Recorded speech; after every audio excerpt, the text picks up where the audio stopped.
19 sentencias judiciales nos han dado nuevamente la razón. 61 archivadas le han quitado la razón a ustedes. Vaya trajín, ¿con qué dinero están pagando todo eso? De las 7.291 personas mayores que murieron en las residencias sin atención hospitalaria durante la pandemia. Porque eso ya lo saben ustedes y lo saben todos los madrileños gracias al trabajo infatigable de las familias en favor de la verdad, la justicia y la reparación. Cada persona que participa en una de esas plataformas que usted llamó chiringuitos de periodistas y políticos venidos a menos tienen más dignidad que todo su gobierno.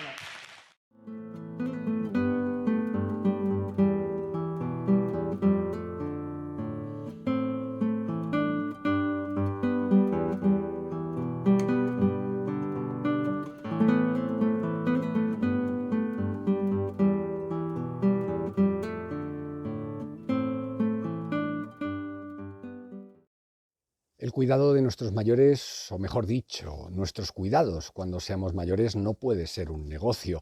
Por eso desde aquí mi apoyo a Marea de Residencias, que el sábado 23 de noviembre a las 12 del mediodía se va a manifestar en la Plaza de Cibeles de Madrid y lo va a hacer para pedir lo que llevan muchos años pidiendo, una ley marco estatal que regule las residencias en todo el Estado español y ya de paso pedir también justicia para las víctimas de las residencias que fallecieron durante la pandemia, esos casi 8.000 mayores que murieron en las residencias de Madrid y que por lo menos merecen una investigación judicial que hasta ahora no se ha dado. Solo ha habido obstáculos y todo tipo de problemas para que se conozca la verdad. Así que desde aquí os animo a que acudáis a esa concentración el 23 de noviembre a las 12 del mediodía en la Plaza de Cibeles de Madrid.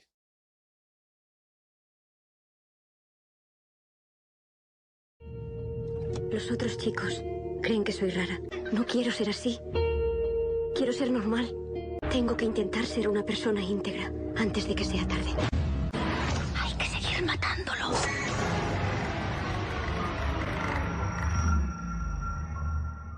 ¿Va a seguir así toda la vida acosándome con las muertes de las residencias de manera indigna? Ya murió ahí, ¿Cómo lo van por a ejemplo. hacer? En Madrid yo puedo asegurar a la gente que hasta el último suspiro de vida está en manos de grandes profesionales médicos que con esos cuidados paliativos hacen que no se sufra.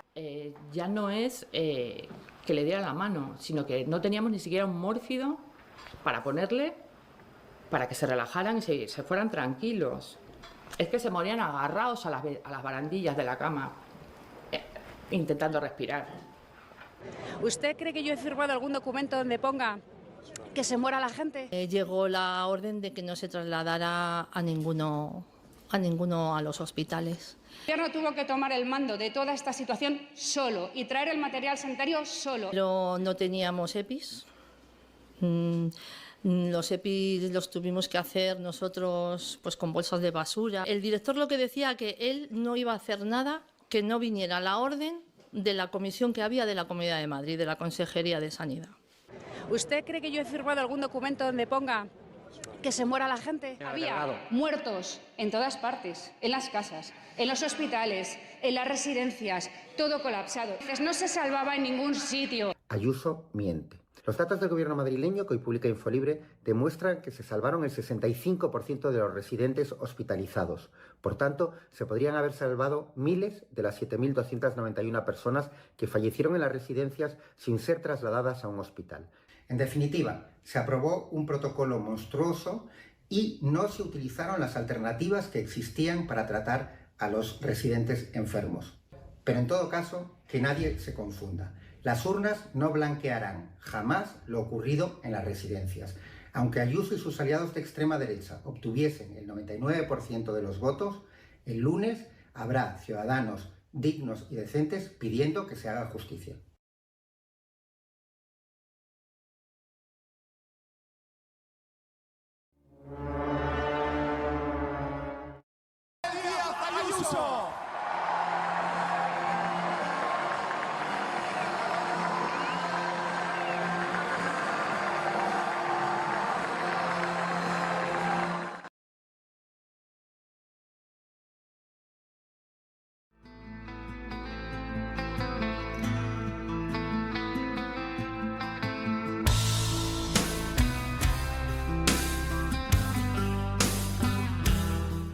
Las familias de los fallecidos durante el coronavirus en las residencias de mayores de la Comunidad de Madrid siguen esperando respuestas. Ahora un documental analiza la situación que se vivió en esos centros. Hemos hablado con familiares afectados y con el director de la película, Juanjo Castro.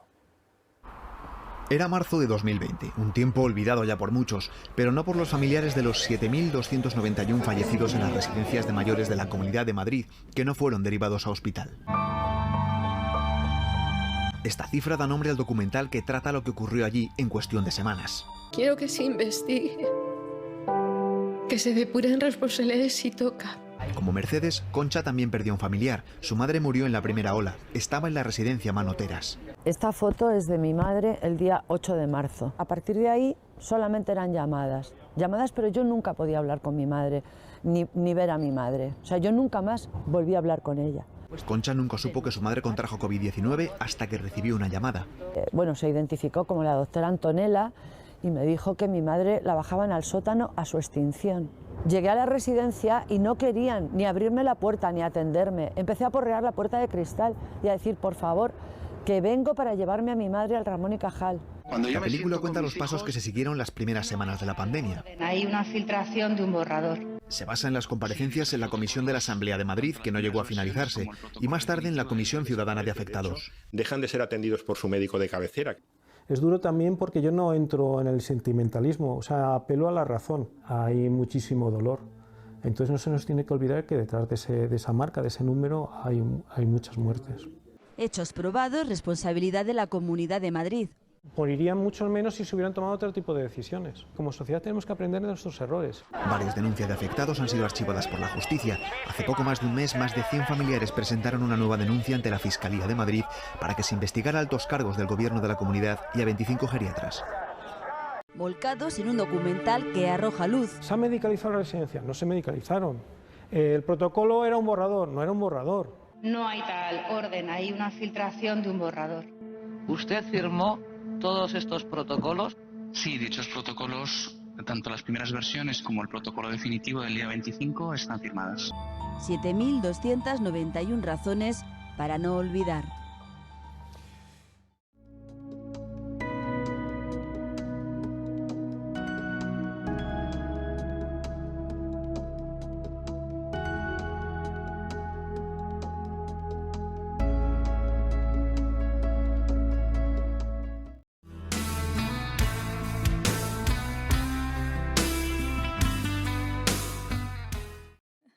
En el escándalo de las residencias realmente hay dos escándalos, pero están conectados, ¿no? Y como tú me has pedido las causas, uno es lo que ocurrió durante la pandemia, efectivamente, ¿no?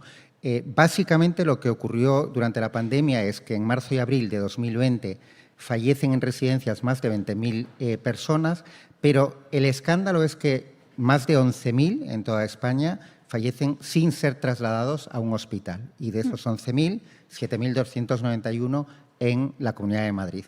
Más de casi 2.700 en Cataluña y también cifras por encima de los 1.000 en las dos Castillas, que fueron las 4 comunidades más afectadas. Es decir, hubo 11.000 personas a las que se les eliminó, por la vía de hecho, su derecho a recibir una atención hospitalaria o una atención sanitaria como los demás ciudadanos. Eso fue el mega escándalo de la pandemia. Pero hay otro que estaba antes y sigue ahora, que es cómo están las residencias en España. No todas, hay más de 5.200, hay muchas donde se cuida bien a las personas que allí viven, pero hay otras que están básicamente en manos de fondos de inversión que vienen a hacer negocio y que, por lo tanto, ven el cuidado de los mayores como un objeto únicamente de lucro.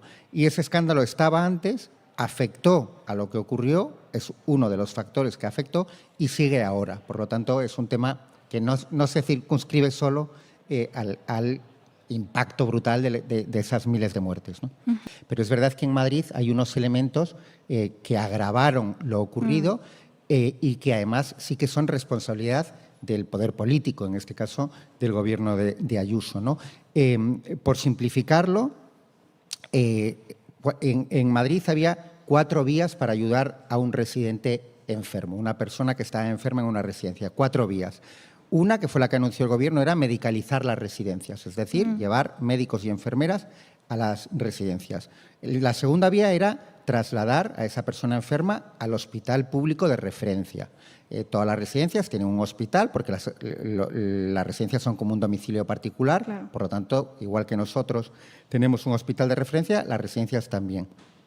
Tercero, enviar a esa persona enferma al hospital que se creó en IFEMA, que al final fue un acto realmente de pura propaganda, se bautizó como el Hospital Milagro, algunas personas lo recordarán. Bueno, tercera opción. Y cuarta opción, trasladar a esa persona enferma a los hospitales privados, porque en una decisión correcta el Gobierno de Madrid, el 12 de marzo de 2020, decide que hay un mando único hospitalario. Por lo tanto, la Consejería de Sanidad podía utilizar las camas de los hospitales privados como si fuesen públicos.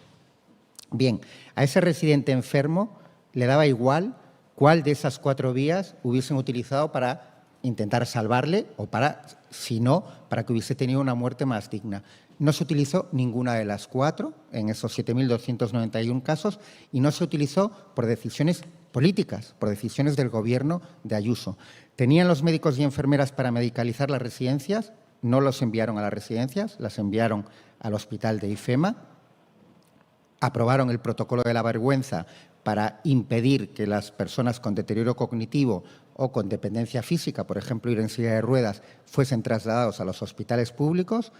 No fueron al IFEMA, solo fueron 23 enfermos leves, pero durante las 6 semanas que estuvo abierto IFEMA murieron más de 6.000 residentes y ni uno solo fue a IFEMA, a ser tratado en IFEMA, y ni uno solo fue tampoco a los hospitales privados.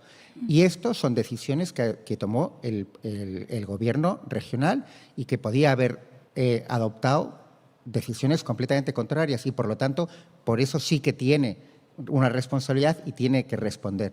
Porque los partidarios de que no se conozca la verdad y, sobre todo, de que no haya responsabilidades, han puesto en marcha una teoría muy poderosa, que es la teoría del tsunami. Es poderosa porque todos lo recordamos como un tsunami realmente, ¿no?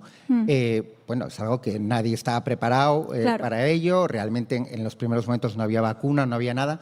Pero bueno, en periodismo en general las preguntas interesantes son las repreguntas o las segundas preguntas. Antes de estar aquí Silvia Inzorrondo, lo interesante fueron sus repreguntas, ¿no? En la famosa entrevista a Feijóo. Aquí la repregunta es obvia y muy fácil. El tsunami llega a las costas de Japón y se encuentra unos edificios sólidos y unos servicios de protección potentes. Llega a las costas de Haití y arrasa con todo. Y eso ya es responsabilidad del poder político. Cómo estaban nuestras costas ya no es el tsunami, es el poder político. Y cómo estaban nuestras costas y qué decisiones se toman cuando llega el tsunami, eso es la responsabilidad que tiene. Ni el Gobierno de Madrid ni el de Cataluña ni el de Castilla-La Mancha o Castilla y León tienen responsabilidad de que el COVID fuese tan potente, de que atacase especialmente a las personas mayores. De cómo estaban las residencias y de cuáles son las decisiones que ellos tomaron, tienen toda la responsabilidad y de eso deberían responder ante los ciudadanos.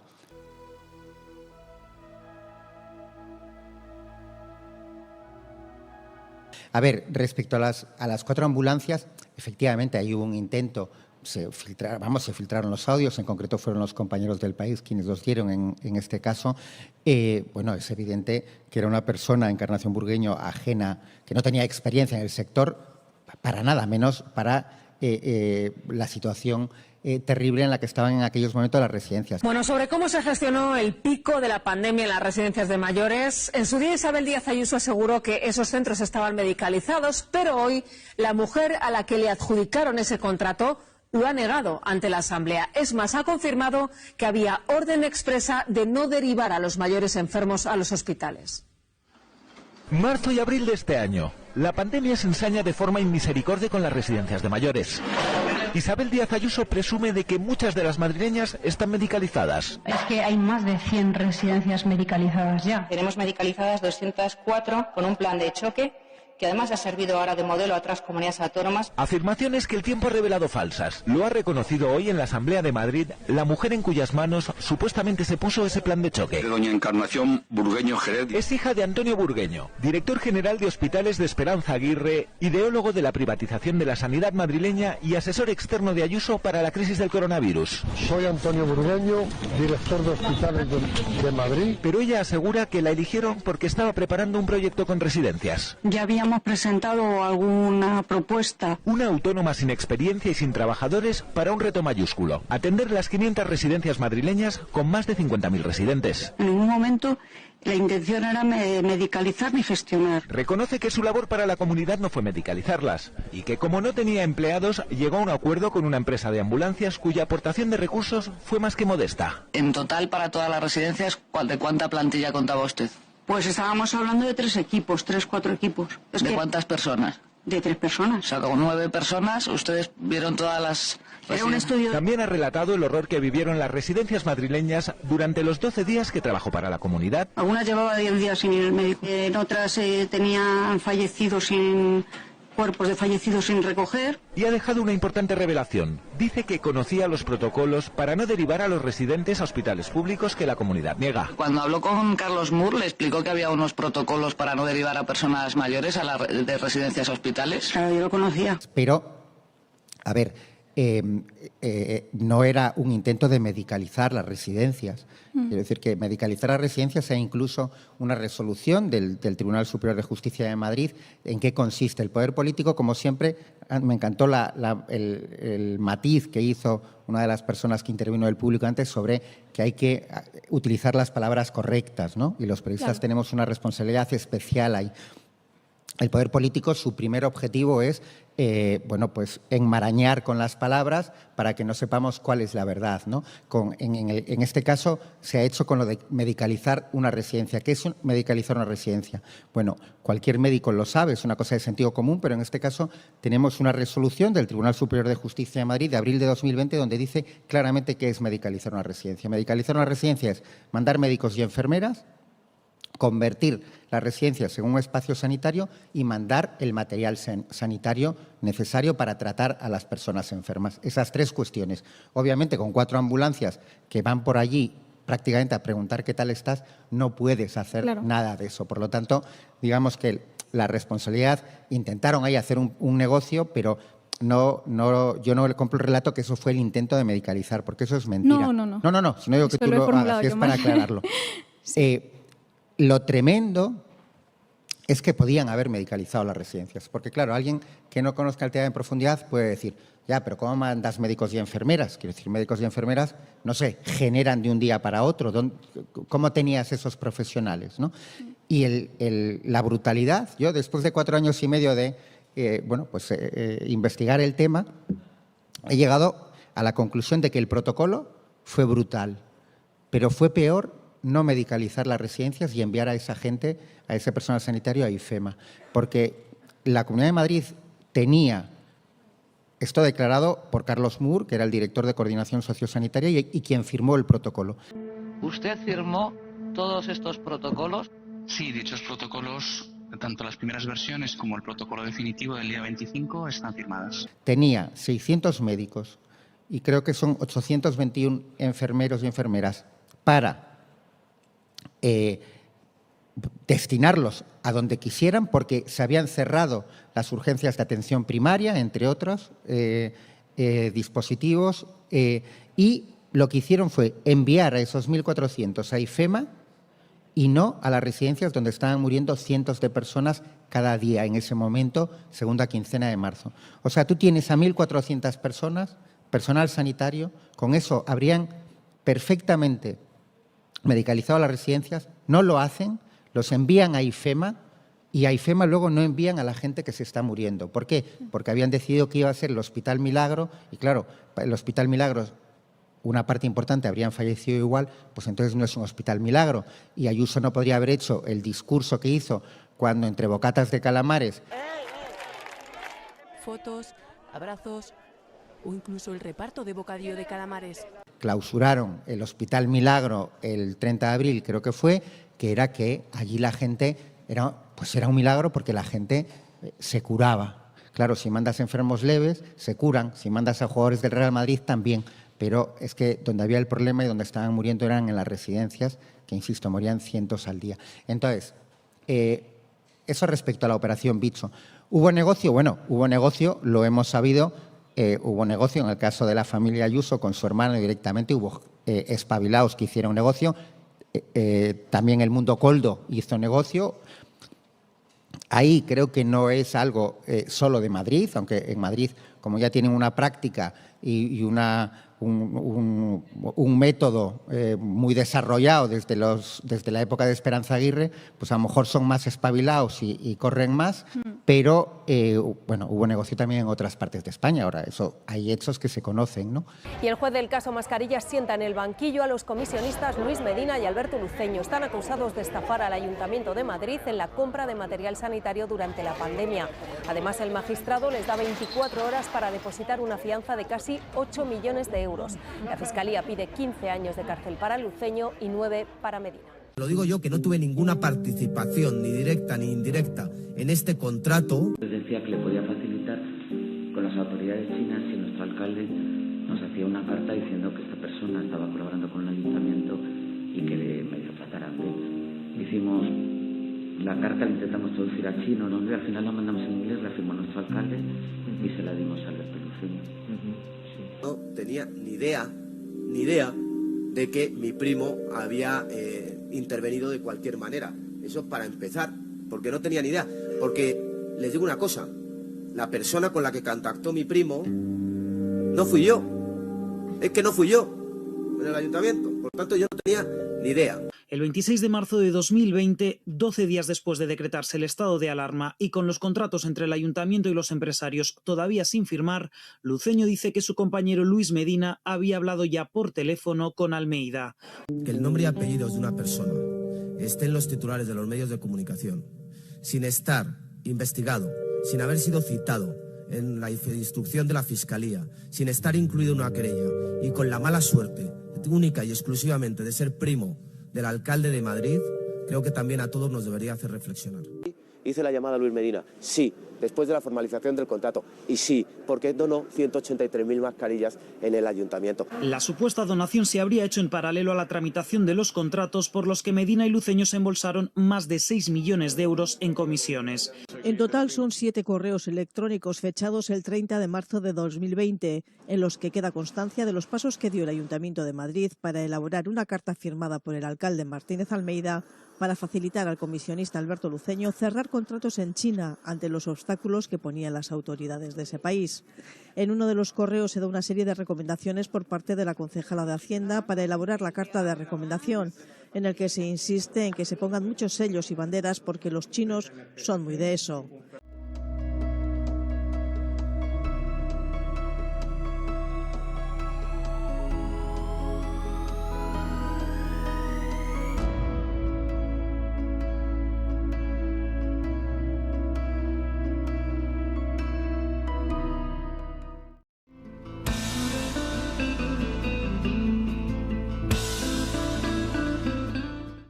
El capitalismo realmente bueno, pues que quiere decir, tienen una eficacia brutal, que es como cualquier tipo de hechos, incluso positivos, ellos lo convierten en un elemento de negocio, ¿no?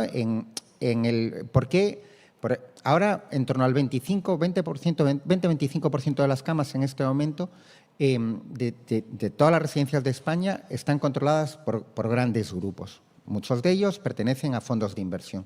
¿Por qué tienen interés los fondos en países como España? No es un fenómeno únicamente de España, en general en toda Europa Occidental es así. Bueno, pues básicamente por dos noticias positivas.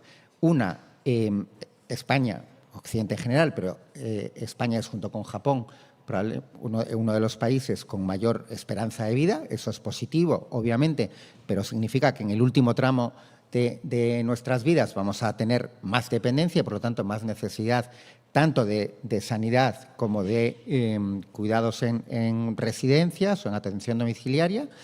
Y, segundo, la ley de dependencia, que se aprueba en el 2004, creo que es, 2004-2006, ahora me baila la memoria, que reconoce la dependencia como cuarto pilar del estado de bienestar. Es verdad que es una ley que nace con un problema serio de financiación, pero, bueno, digamos que para los fondos, para las empresas, ahí hay dinero público garantizado. Para que sepamos de qué estamos hablando, todos los años aproximadamente en torno a 2.100 millones de euros de dinero público termina en las empresas privadas que se dedican a gestión de residencias.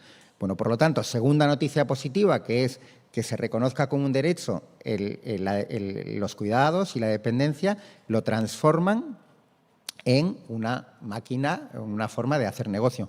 La misma lógica le aplican a la sanidad y por eso la presión en favor de la sanidad privada es tan brutal también, ¿no? De hecho, en análisis que hacen bancos de inversión, a veces son estudios que van al mismo tiempo. Quiero decir, la recomendación es ¿por qué debe invertir usted en sanidad o en dependencia o en cuidados de personas mayores, ¿no? Entonces, bueno, pues esa reflexión está ahí, esos dos elementos que si no eres productivo dejas de interesarle a la sociedad, pero hay una parte que esa persona no productiva sí que la transforma en algo con lo que son capaces de generar negocio, ¿no?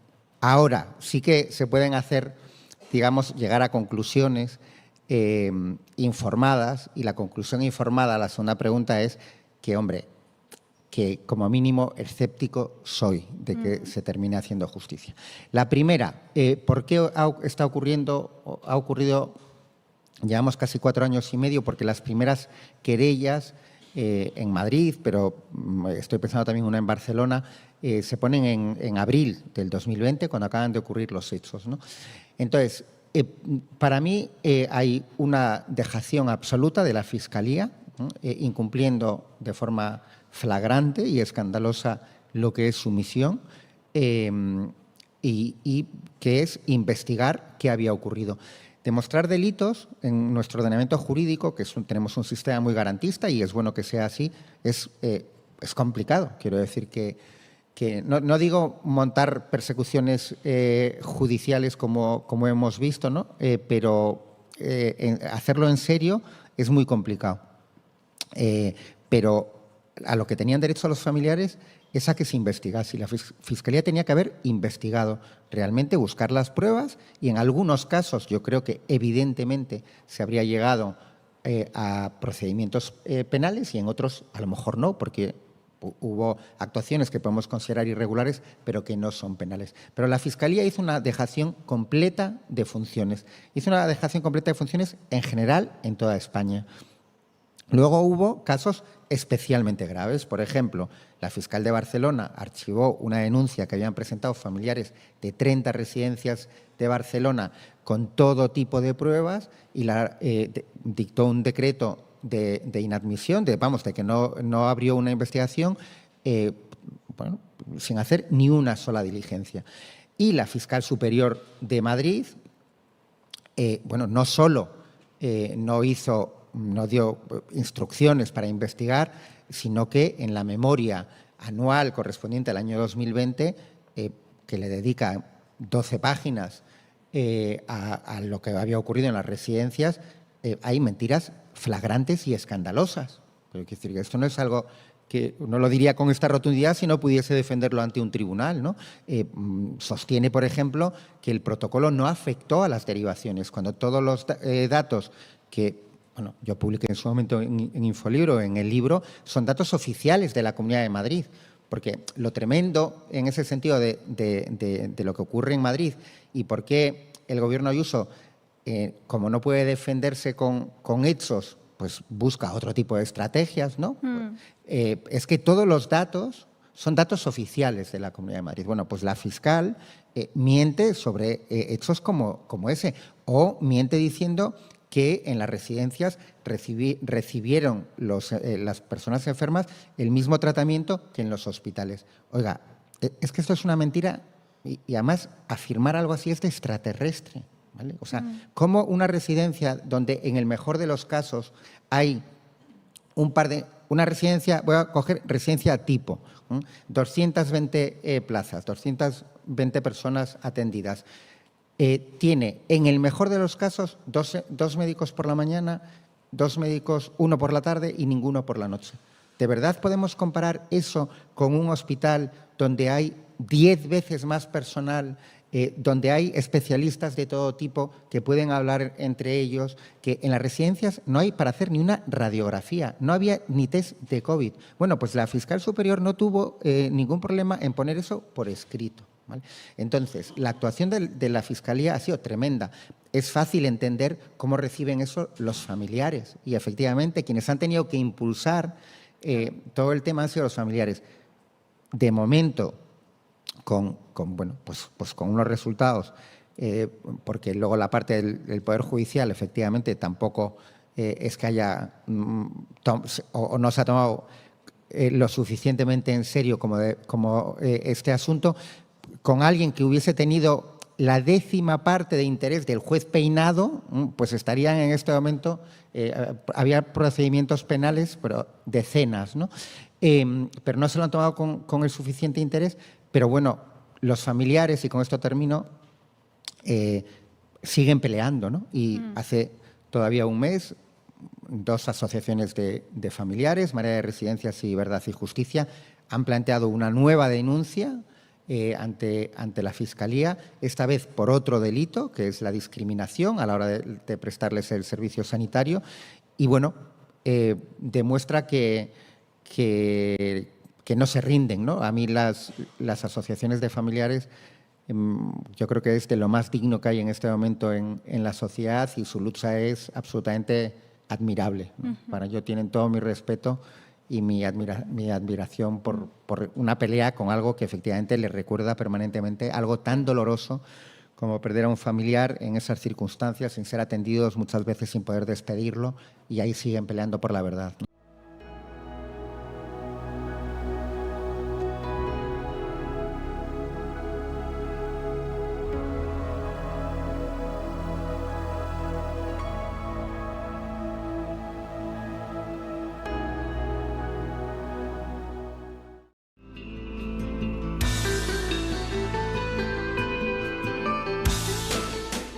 Cosa que a mí me llama la atención y que también resulta bastante descorazonador, ¿no?, es que nada de esto le haya pasado factura políticamente a Ayuso.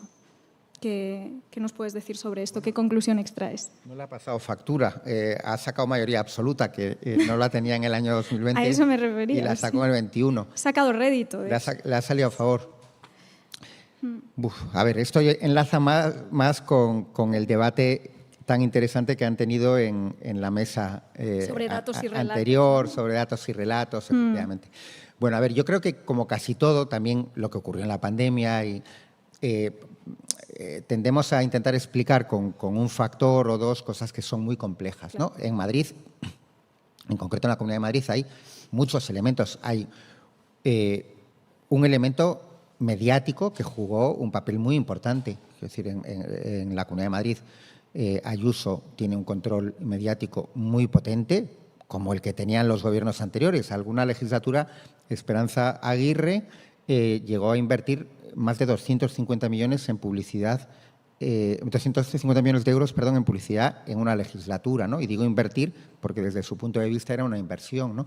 Entonces, realmente hay muy pocos medios que hayan investigado lo que ocurrió en la pandemia en las residencias. En Madrid y en otros lugares, pero en Madrid, donde el drama fue tan brutal, bueno, hay medios que las únicas noticias que publicaron fueron la mentira de que el responsable era Pablo Iglesias, ¿no? Entonces, tienes un primer elemento que es que a día de hoy hay mucha gente, pero muchísima gente, que sigue sin saber lo que ocurrió, ¿vale? Y ahí un papel importante es el papel de los medios. Has mencionado el tema judicial y fiscal. Si la Fiscalía, si los jueces hubiesen abierto diligencias, hubiese investigado, hubiese procedimientos, hubiésemos desfilar a los responsables en declaraciones, en instrucciones, etcétera, etcétera, habría habido más conocimiento.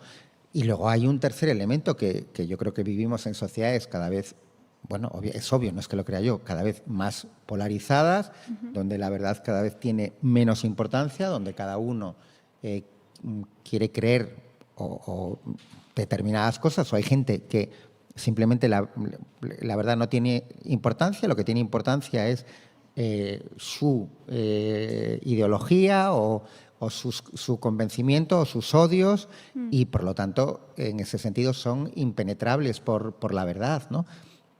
Y hay una serie de bulos que el aparato de propaganda de Ayuso que maneja también, ha puesto en marcha, y que están ahí, ¿no? Desde eso, que el responsable era Pablo Iglesias, a que solo a las personas que denuncian solo le importan los fallecidos en Madrid. En fin, hay toda una serie de bulos que repiten permanentemente y que son los que creen la buena parte de la población, ¿no?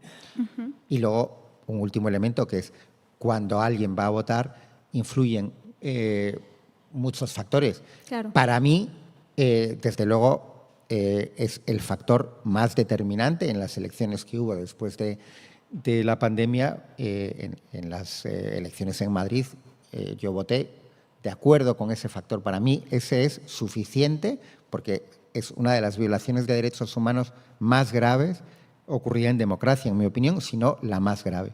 Pero bueno, es evidente que hay gente para la que no tuvo ninguna importancia.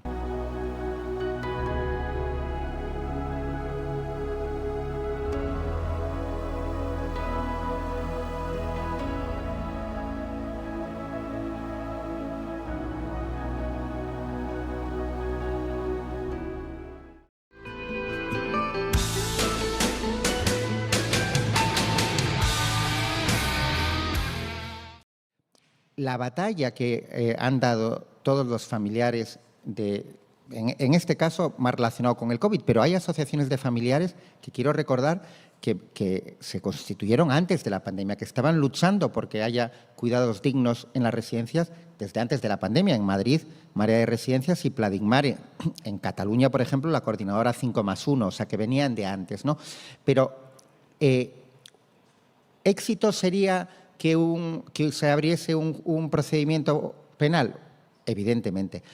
Pero lo que han conseguido las personas que están batallando porque se conozca la verdad y se haga justicia, eso ya es un éxito. Han conseguido que 4 años y medio después este tema no lo hayan enterrado, ¿no? Que era lo que quería Ayuso y su aparato de propaganda. 4 años y medio después, la cifra 7.291, que no es una cifra, son 7.291 vidas que no recibieron o que se les eliminó un derecho al que tenían, cada vez más gente sabe lo que significa esa cifra y lo que hay detrás y el dolor que hay detrás. Por lo tanto, ese éxito ya está. Y yo siempre les digo lo mismo. También hay que ser justo porque hay muchas personas, no, en este caso hablamos de asociaciones, que el primer fracaso, la primera cuestión que hacen mal es no saber valorar lo que consiguen. Lo vemos en el ámbito profesional muchas veces. No, las asociaciones que están luchando porque se conozca la verdad han conseguido un éxito tremendo, que es que cada vez más gente sepa lo que ocurrió. Han conseguido un segundo éxito tremendo, que es mostrar cómo se puede dar una batalla digna por una causa justa sin perder en ningún momento, bueno, pues, en fin, haciéndolo de forma modélica. Y esos son 2 mega éxitos. Que todos los que queremos que se haga justicia nos gustaría también el éxito en el ámbito penal, nos gustaría, respondiendo más directamente a la pregunta de Mercedes, que dentro de la sociedad hubiese un movimiento de reconocer lo que ocurrió y actuar en consecuencia y, por lo tanto, penalizar, por ejemplo, en las urnas. Vale, pero ahí influyen tantos elementos que no podemos considerar que toda la lucha que han y que están realizando las asociaciones de familiares es un fracaso porque no esté en la cárcel un político determinado. Entonces, para mí eso es fundamental, porque tenemos que saber valorar las cosas que se hacen bien y saber valorar a la gente que pelea porque haya una sociedad más digna.